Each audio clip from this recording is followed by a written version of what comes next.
Umur dia 28 tahun. Pada peringkat awal, rambut dia nipis dan semakin masa rambut nipis tu sudah menjadi lebih teruk.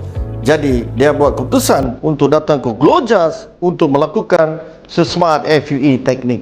I'm 28 years old. I'm from Mampang, so my family has a history of baldness. So since few years back, I started seeing some my hair receding and all, and I tried many alternative treatment, and it didn't work. It wasted a lot of my money. So that's why I decided to go to Glojas to start up with a smart FUE treatment.